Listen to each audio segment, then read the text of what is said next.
Let's go straight to retired Colonel Douglas McGregor, who joins us now.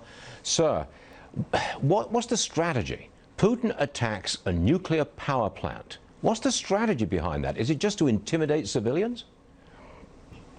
The strategy was not to attack any power plants or the power grid. The Russians have very carefully avoided interrupting any power. No damage to communications, no damage to any of the things that are essential, like the water supply. What you're seeing is that the Russians have now driven what is left of the Ukrainian forces, who are taking refuge in population centers, cities, because they have no mobility, no air defense, no air cover, no logistical infrastructure.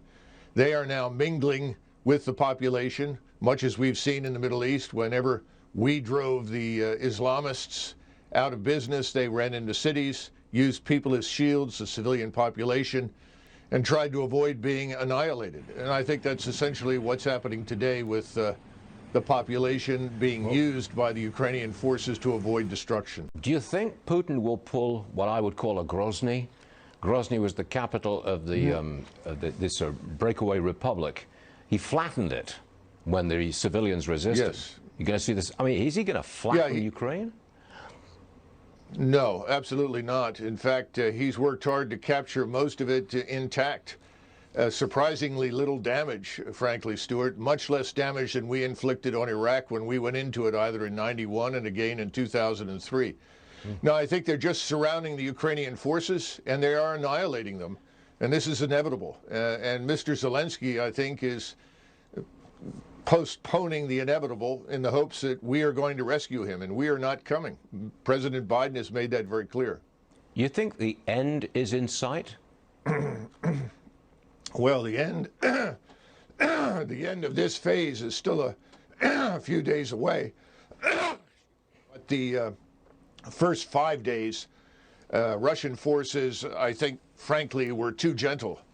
They've now corrected that. So I would say another 10 days, this should be completely over. But the question is, what is it that Zelensky is going to do? The Russians have made it very clear what they want is a neutral Ukraine.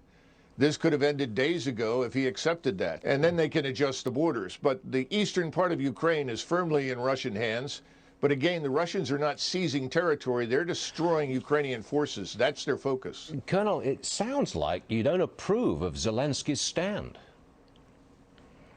Oh, I think Zelensky is a puppet, and he is putting huge numbers of his own population at unnecessary risk. And quite frankly, most of what comes out of Ukraine is debunked as lies within 24 to 48 hours. The notions of taking and retaking airfields, all of this is nonsense. It hasn't happened. He's not a hero? I mean, he's standing up for himself and his own people? You don't think he's a hero? No, I do not. I don't see anything heroic about the man. And I think the most heroic thing that he can do right now is to come to terms with reality. Neutralize Ukraine. This is not a bad thing. A neutral Ukraine would be good for us as well as for Russia. It would create the buffer that, frankly, both sides want. But he's, I think, being told to hang on and try to drag this out, which is tragic for the people that have to live through this. I'm inclined to disagree with you, Colonel, but, you know, we'll see how this works out. Colonel Douglas McGregor, tough guy. Thanks for being with us, sir. We'll see you again soon. Thank you. Thank you, Stuart.